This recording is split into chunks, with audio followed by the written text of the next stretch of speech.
Okay, good. So, um, the context currently is that Synergics has been with W2 for over 7 years. It's a local in-house installation, and 7 years is quite a long time for a software. I mean, compared to equipment, I don't know what's equipment lifespan, but 7 years is actually called lawape for so-called software. It's quite long. So normally, within 5 years, you will normally go for a major upgrade or you change to another solution. So one of the reasons why you guys may be having a lot of pain points with Synergics because it's an old software, it hasn't been upgraded, and it's also a local software, as in it's not international software. Now, what's the difference?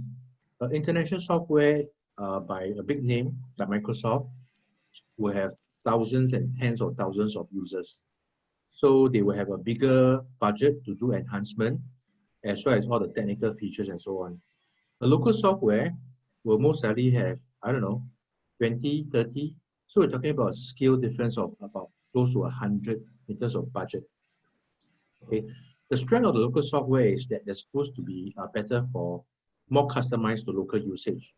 However, the international software has also been able to be flexible to be designed for local use. For example, the GSTs, regulations, and other things and so on. Okay, so I'm going to run through this because for the next 3 days, we're going to go through a series of evaluation, meeting 6 vendors virtually, followed by so-called review on Friday afternoon. So I wanted to so-called let you just so-called share with you the whole process of what it means to evaluate software. It's like, for example, if I want to buy equipment, I am not an expert. Okay, I'll ask Joe, I'll ask Jeffrey, hey, how do I look for good equipment? How do I look at the contracting and so on? So in the software part, I've been in this space for 20 years, so I can share some insights with you. First thing I want to do is actually to show the requirement of this W2 Industrial Services Hub. Mainly, we have 2 processes. We have procure to pay process, and we have quotation to cash process. And those boxes shown in yellow are the documents that comes from external sources, whereas those in blue colors are from so-called W2. So this is a slide I'll use to brief the requirements of W2 to the prospective vendors for the first 5 minutes or so before they so-called present the solution. Okay, so I can see the relationship. So currently, the one area which we are doing very manually is the service order area here, below here, which we hope to be able to do it in this new system. So now I want to explain a few concepts in the so-called review of the IT. So changes the software. Okay, so there's these 2 areas. One is customization, one is configuration. Customization requires IT people. Customization is normally very costly. And when you want to customize the international software, you are actually doing not a very wise thing, because whenever they do the upgrade, your customization will not work. Okay? Or you might not be able to enjoy the upgrade. Whereas configuration are things which are smaller, like changing the field name, blocking out some fields, changing out the routing sequence, and so on. So these are things which can be done by the local vendor, and these are things that we want to so-called tell the vendor to do so that it is configured to our requirement. Okay, so generally the IT world, we try to go for little or no customization because that's very costly, and that's very troublesome. But configuration, a good software will allow you to configure different things. So one thing that we see that Synergics is not easily configurable, it's very fixed. But any of the international software will allow you different levels of configuration. And this is one of the things that we want to talk to the vendor as we go through their demo. We ask, can we do this? Can we do this? And so on. The next concept is called installation type. I think currently Synergics seems to be a local installation. Sorry, Kaiki, is it a local installation or is it a cloud hosted by a vendor? A local. Local, okay. So local installation, that means the server is located in the company or offsite? Yeah, it's there. It's in the office now. It's in the company, so it's running from a server. So must be very careful not to kick the server and make sure there's power on and all these things. But nowadays, there's 2 other options, which is cloud hosted That means the Singapore vendor will so-called install the software in a server somewhere and then host it. That means the vendor is responsible for upkeeping the thing. Third thing is actually cloud native. Is actually hosted by the principal, who is the so-called the company like Microsoft, SAP, or Sage. So it's hosted globally. So one example of cloud native software is Facebook, Gmail, WhatsApp. You don't know where's the server, but you can access it all around the world, and it has good performance. And yeah, so that's an example of cloud native software. Another concept to share with you is name versus concurrent license. Generally, concurrent license is very rare. That means to say that if I buy 10 concurrent license, at any point of time, only 10 people can use the software. But now they find that name license earns them more money. So 10 name license means only 10 accounts can be created. Okay. As to then question is, can we share account, things like that? So generally, they will not tell you you can share account, like they tell you it's not allowed. So I don't know whether it's something that you want to explore, especially for people who are very low users. You may not want an account by itself because a license, an additional license will cost additional money. Actually, for Synergics itself is actually concurrent. Yeah, which is quite outdated nowadays. You don't find much software. You don't find much, sorry, you don't find much international software concurrent license. Very, very rare. So the next thing is I want to explain the project phases. By the way, I'll share these slides with you later on at the end of this session. So first thing is gather requirement. So the vendor will have a workshop of a few days, I don't know, 3 to 5 days, to talk to individual departments and to bring everyone together to understand your requirement. The purpose is that they can then configure the software accordingly. Okay, for example, you say, oh, our PR only approve once, then we go to PO. Okay, that's fine, they'll configure. Maybe if not, then the default is approval two levels and so on. So they will actually understand the requirement. Secondly, is that they will then configure the system, which they will so-called change the thing, take out fields that you don't want, change the look and feel of the forms. They will bring up, put your logo on the forms, customize your DO format and all these things. So the vendor will configure and set up a system. Third is the migration of data. Actually, we can have another discussion on this, but actually the data to be migrated, apart from the inventory, the rest of the data is more of the ending balance. Because we're not migrating all the old data to the new system, because that will be very troublesome and not a very good idea. But the ending balance for all your so-called assets, your GR balance and all these things, as well as the inventory records, and also the supplier and the customer records have to go in. But your past POs, the past DOs, invoices should still remain Synergics as archive in Synergics. Okay, and I really recommend that we have start to have a plan of cleaning out the existing data, because normally the data is the thing that holds the project back and delays the project. Okay. After the data is migrated, then with the system configured and data migrated, then we can actually have effective training. So we are training not on a generic system, but training on a system that is like the system that we're using after the training. So it's very specific to your so-called, specific to your company kind of training, where you look at your customers, you look at your inventory types, you look at your DO types, and you do the training from that. Okay, that will take also, I think, within 3 days to 5 days format. After that, one very important step is user acceptance test. So let's say, for example, the vendor say one PR can lead to multiple POs. Okay, but I will test it. So you want to test it in the system. But of course, when we test it, we have 2 systems. One is a testing system, one is a production system. You will do all the testing in the testing system. So whatever the vendor say, whatever the requirement give, we should document it down. Then we will test it. Okay, there's no such thing as, oh, I told the vendor, I trust that he will do it. It doesn't work that way. Okay, I think you guys know very well. You do factory acceptance tests and site acceptance tests, right? So I don't have to elaborate this to you. So we test all the scenarios that we wanted and test it rigorously for 2 purposes. One, the more you test, the more you know how to use software.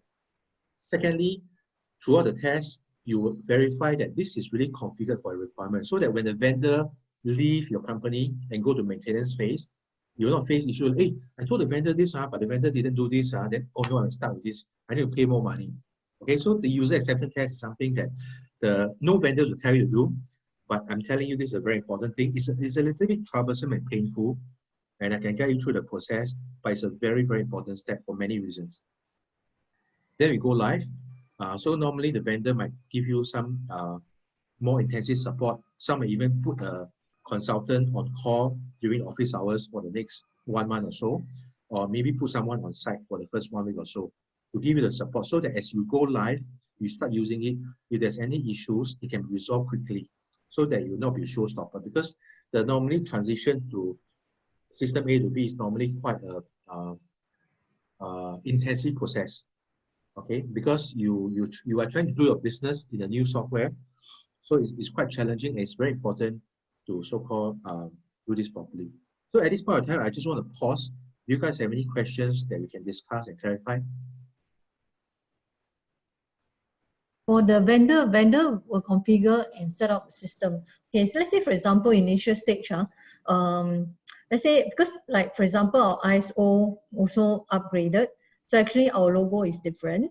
So sometimes we may want to change, I hope to get a software that we can basically like able to configure our own simple thing rather than waiting for the vendor to configure the Outlook that we want to have for our letterhead format, or even some of the updates for those, certification onto the letterhead itself.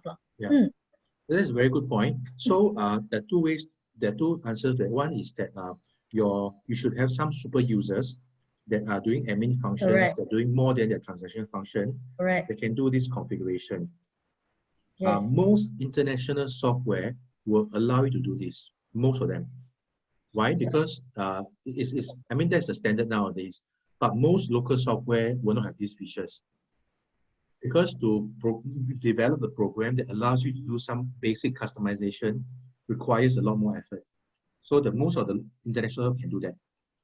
So you need to have an admin person to train how to do it properly, as well as choose a software that allows you to do this.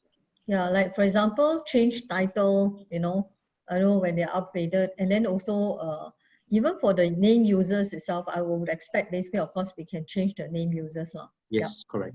I think most international software changing is not, you can do the changes, but it's having the person trained to do the changes properly, so they can do the change properly and not cause unnecessary damage to the system. Yeah, sure, because to go and configure the system, if you don't know how to do properly, can be a little bit dangerous. So I think we need to appoint at least 2 persons that will be super users for some redundancy. Yes. And I also want to recommend that these people be recognized for the additional effort, okay, as part of their job scope. It's not CCA, it's actually an important part of their job scope. It's almost like a master technician kind of thing.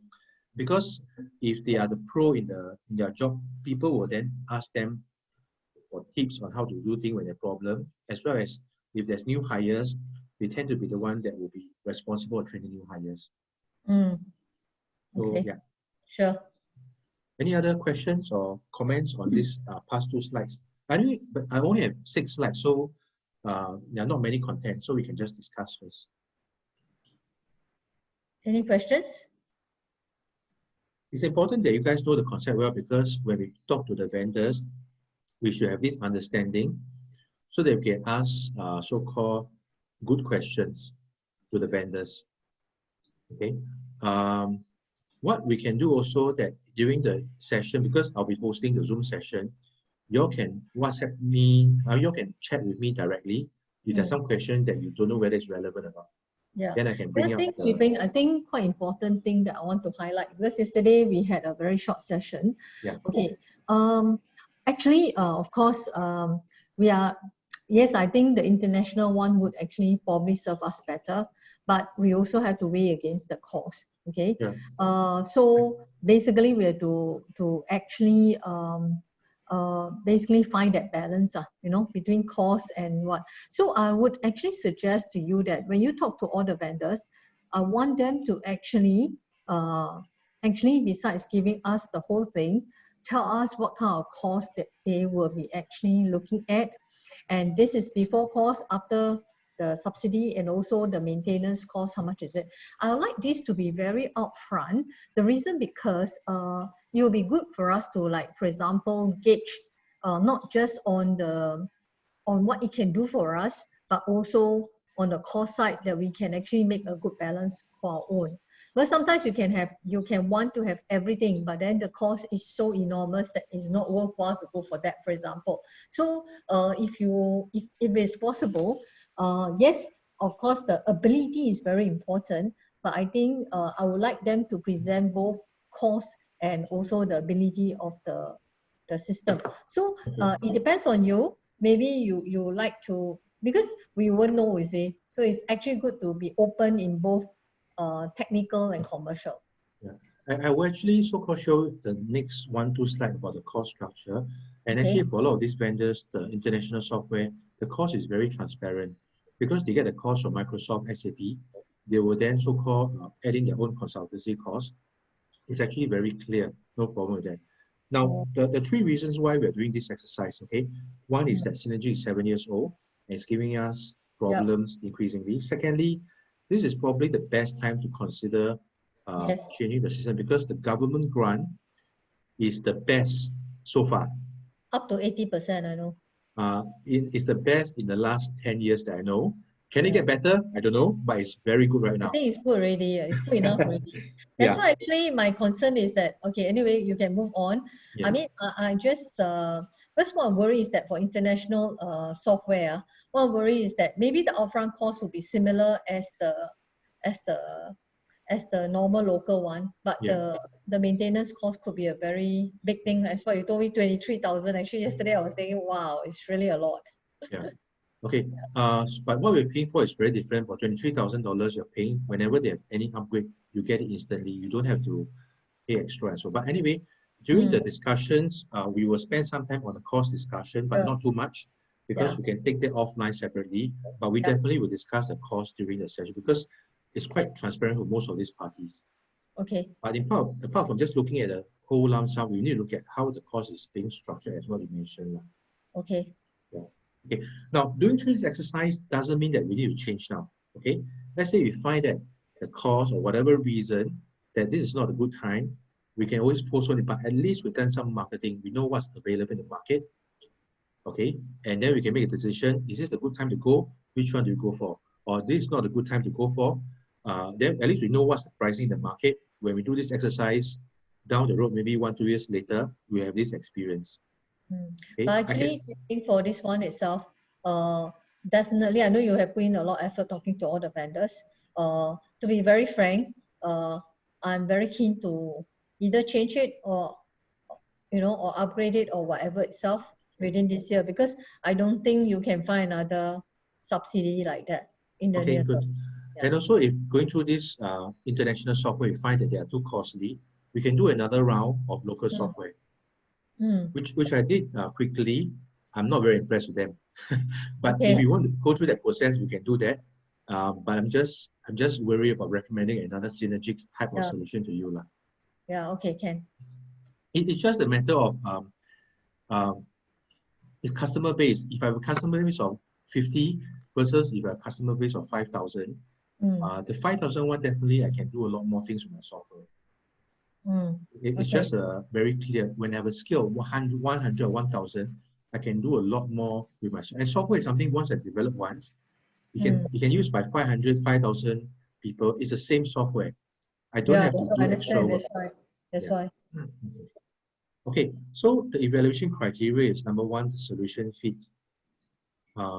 I think we want to minimize the changes to sales and purchasing process because a lot of people are doing sales and purchasing, sales order, purchase order process. So we will try to follow whatever is the best practice out in the market as much as possible.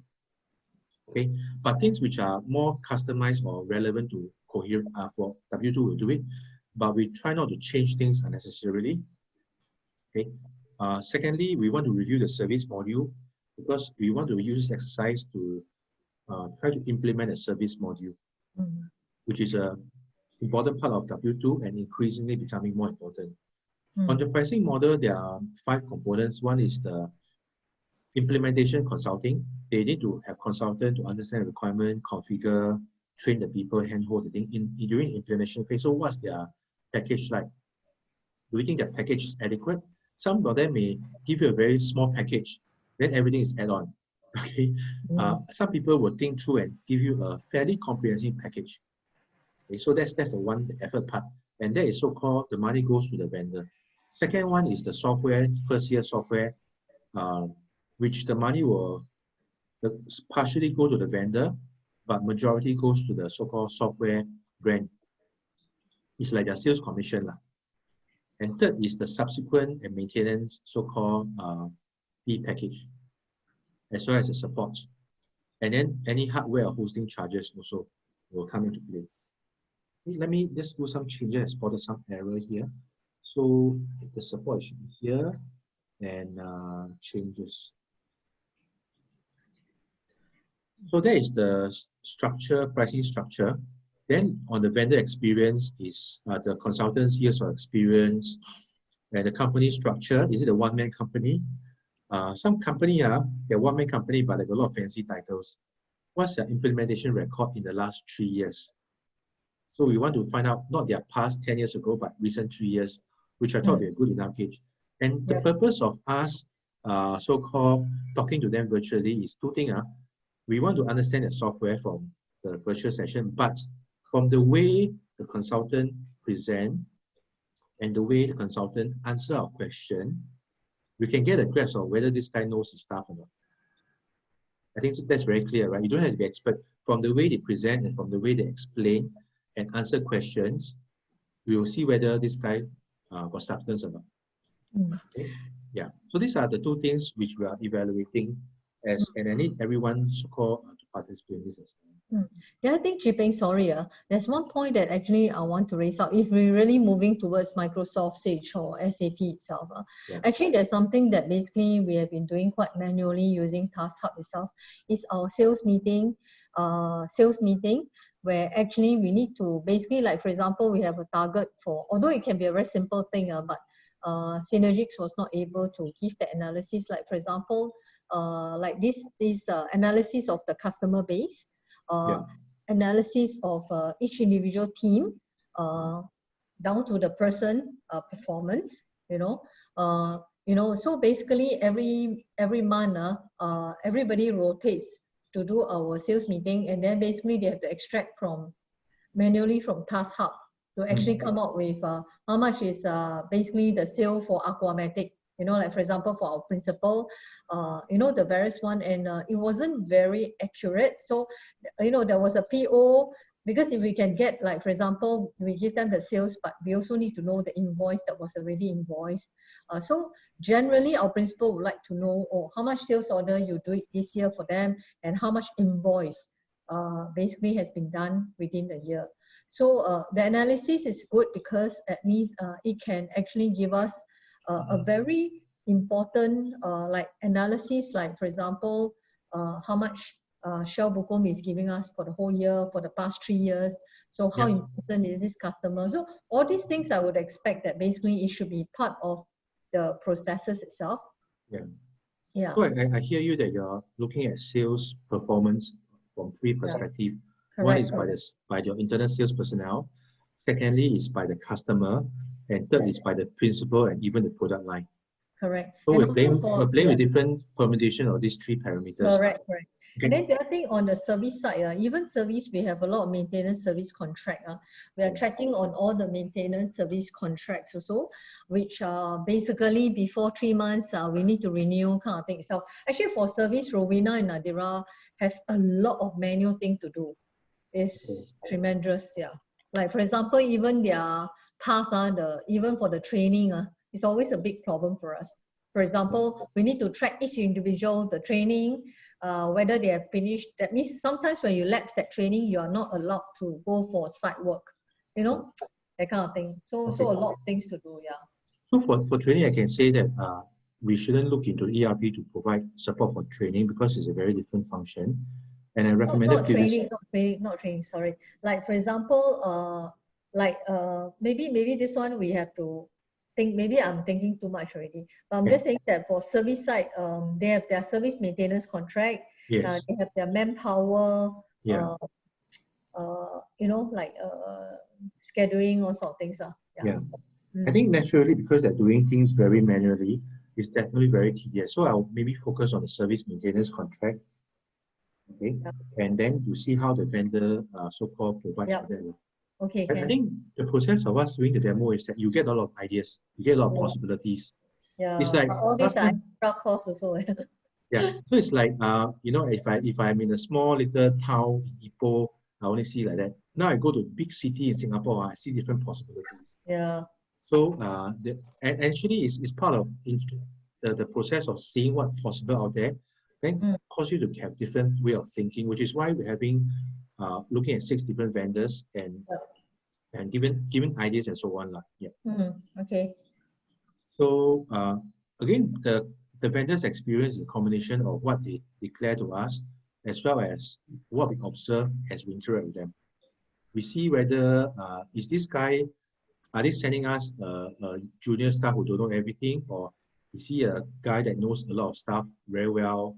We can kind of sense whether we're comfortable working with this company. And that's something very important for us. Other consideration is that this is just the first round of interview, of review. There will be a subsequent round for shortlisted vendors and so this is not the last time we're talking to them, evaluating them. This is just the first round.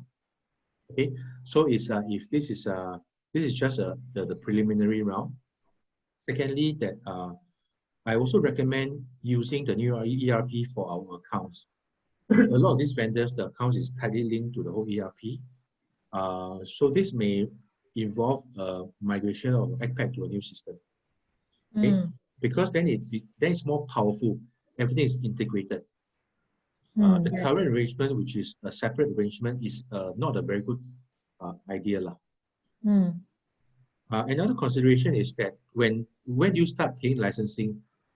Is it only when you go live, or will it start implementing? So that's one consideration, because typically the whole process takes about 3 to 4 months. Yes. So if you start paying when they start implementing, you're paying for 1/3 of the year of licensing during your project launch. And then generally, one of the key factors, as I mentioned before, is the data must be clean and ready. So these are things we can even do before the project starts. Because a lot of times the delay is because the data is not ready. And if you're able to so-called do this focus and do this in the shortest period of time, not to rush things, but have focused resources, then I think we can launch it successfully, because when you're focused, then we can do it well. Secondly, that we can then save on the licensing cost. Yes. By doing it quickly. It's like construction, right? You want to build quickly so that you can start collecting rent and enjoying the building. So same concept. Another thing that we consider, which we will talk to the vendor, is what's their product roadmap? How long has the product been in the market? What are their so-called future expansion plans? And where does this software come from, and so on. Then also look at the vendor's cost and revenue model. So we must understand, where can the vendor earn money in this deal? Because they must earn money to serve you well, you see. So we must look at their model as well. Do they belong to a big company where there are a lot of overheads, or do they belong to a small company? I would even recommend doing a so-called EBS file search on the company to find out who are the owners of the company. For example, a lot of SME IT company, their CEO, their GM is actually called Business Development Manager. They don't call themselves GM. So we will find out, actually this guy, in our presentation, this is the guy that owns the company, but he gives himself as sales manager, that kind of thing, you see. Yeah, everybody can give them a lot of big director. I'm the CEO, so they will call Yes. it, But you do a class search, everything comes through. And find out, is this a company owned by him, the wife, and the auntie? That kind. So we find out the structure, and that costs only $5-6 to do. So it's yeah, sure, of course. I think it's good to check the company, because now this time we are really seriously evaluating in a very structured way, and I think it is a good way of evaluation, rather than the time I go on Synergic was because of the PIC going to end soon, so it was a lot of pressure to faster get it through. Yeah. Well, that's the value I hope to bring to the company, Yeah. to W2 in this process. And Yeah. lastly is the maintenance and upgrade plan that they have. Yes. We see whether it's reasonable or not. Yeah. Okay, then next one is, okay, I want to just maybe spend some time looking at the licenses that we are considering. So this, the one with the box is the one that I think that we need license. Are there any more licenses we need beyond this that we anticipate?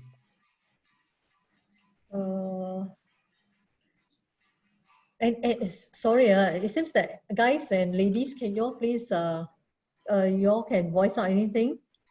I just want to Rowena? check whether Jackson and Lin Kai, do they need licenses?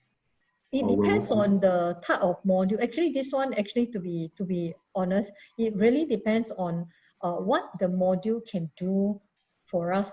Like for service one itself, generally, okay, so actually don't touch the task hub very much. Okay, but they are more to the technical side and documentation side and everything. So, yeah, so it all depends on what the task hub is going to encompass. But I guess at this moment, maybe we may want to expand what maybe is probably an additional 1 or 2 more. That's the max I think we will have. 1, 2, 3, 4, 5, 6, 7. Yeah, No, 12 over here. 12 over here. So maybe another up to 15 maybe. Okay, because additional license costs more money. Oh, yes. Okay, so don't quote me on this, but what companies do is for people who are low users, they don't use it a lot, they may share a license. Yes. It's normal. Yeah. Okay, can. So stick to this first at this moment and see. Okay. Yeah. But for the so-called costing purposes, I will just use a 10 license currently. 10. Yeah. Okay. Okay, let's go with 10 first, then we see how things go from there. Because then they will break it down into unit cost and all this, per license fee and so on. Okay. So then these are the so-called schedules. So the first session is 2 o'clock today with Sage, and followed by 4:30 Microsoft Dynamics. So you can see that I managed to get two vendors per software to showcase to us. And actually, although it's the same software, different people may have different packages, different versions, and different installations. So the SAP B1 for the two vendors could be slightly different offerings because they take the original product from the brand, but they will package it with the services and things different. Some even bring another software to package it. For example, if this software is not good at this area, they might bring in a software to do reporting and so on. So the one feedback itself is that sometimes they actually represents them, right? But how if this of course, basically anyway, it's an international brand, maybe not too bad. First of all, we are also worried that the local, that let's say for example Delstat, for example, okay, we choose them, then after a few years they are no longer there, for example, okay, then what will happen to us? Okay, so that's a good question. So the answer to that is because we're buying an international license, if this company go bust, we can still go to another company to support this. Provided, depends on installation. So the exit strategy is very important, right? How can I get the data out? How can I migrate from your thing to? So this is a hard question, but we will ask them this question as well. Correct. We don't accept the same question. I know we don't accept answers like we're going to be around forever because we're strong.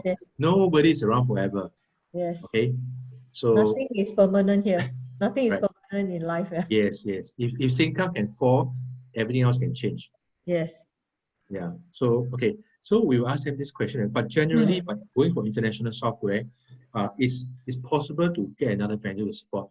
And also, depends. Just now, remember I mentioned the 3 way of hosting. If you're talking about cloud native, then actually the hosting is done by Microsoft, by SAP themselves. So actually, then when you change vendor, it is a lot more seamless and painless.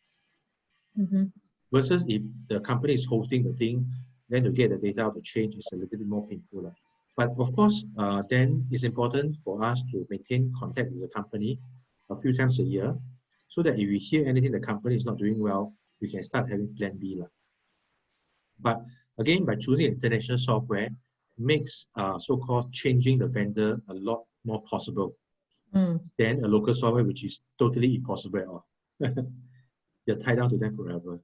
Actually, Jiping, I mean, since you're in engineering also, we actually also explore, I mean, our customers are actually we are actually exploring cloud solution on our side too. Yeah. Because my customer actually wanted us to do this for them, you know. Okay. So the thing to take note is SAP is not the SAP that your principals are using. This SAP B1, which is an SME solution, which is totally different from the SAP ERP system that big companies are using. So don't be scared of SAP. Sage is actually same company as ACPAC. So I don't know who bought over who, but they're one company now. So these are the three so-called contenders in the market for international software under the productivity service. This SAP also linked to the big SAP that we talked about, is it? That's what they say. Okay. Okay. That's what they say. But I've yet to see it personally. Okay. Yeah. I may need to check. Yeah. But actually, you also think about it. What kind of linkages do you need to do with your principal, and do they want the link? Because no. It's nothing to do with basically because Sage I know is APAC. Microsoft we know is Microsoft Dynamics. Microsoft is definitely their trademark. All right, nobody can just use Microsoft as a marketing thing. I don't think so. You can just use the word Microsoft. Sept is also like a brand, so I guess nobody can just use Sept. So we do not need to link to our customer, but just that basically SAP is a big system. Yeah. I mean, when you talk about SAP, we're talking about big customer. I mean, like Amazon, all the billion-dollar company, they use SAP. Yeah. So just to give a bit of background, Microsoft Dynamics, actually Microsoft has so-called play with a few ERP solutions. So there's Great Plains, there's Dynamics and so on. So they have so-called over the years consolidated them into Microsoft Dynamics. So Dynamics is a fairly new software. It was launched only about 3 years ago. Okay. But they wanted to revamp everything instead of building on the old software. So they use experience to do Dynamics, which is offered as a cloud native solution. That means you can use it by using Facebook kind of thing. Facebook is not secure. Everything you do, they know. Actually, I beg to differ. Facebook is a lot more secure than a lot of your software. It's just that it's a free software, so you cannot expect a lot of things. So Microsoft Dynamics is fairly new, but it comes from a legacy of so-called very established software in the market. SAP P1 is SAP bought this software from an Israel company and packaged it under the SAP to be able to capture the SME market.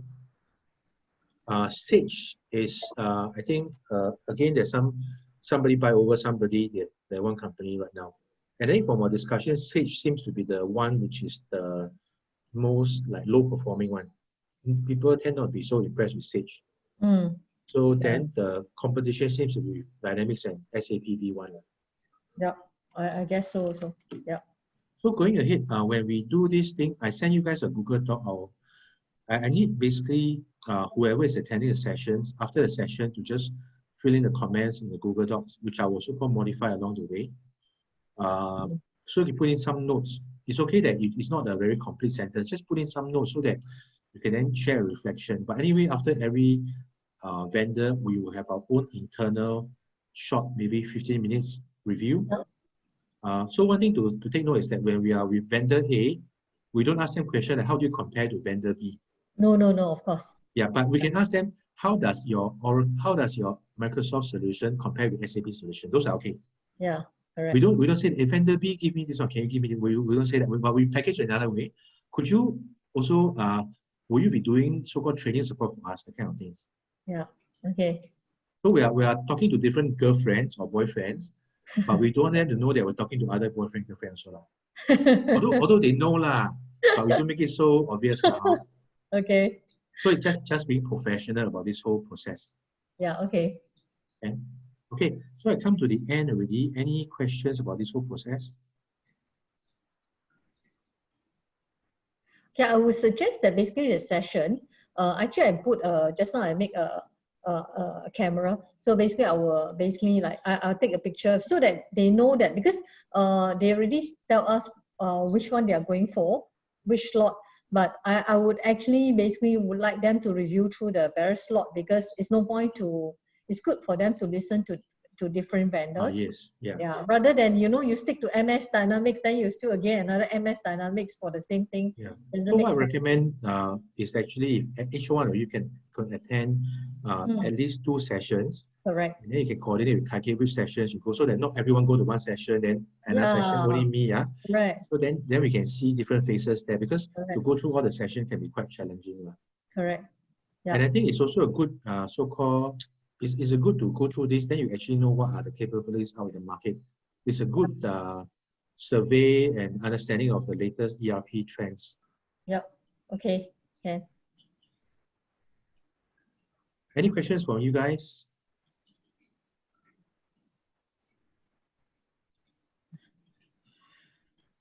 No question.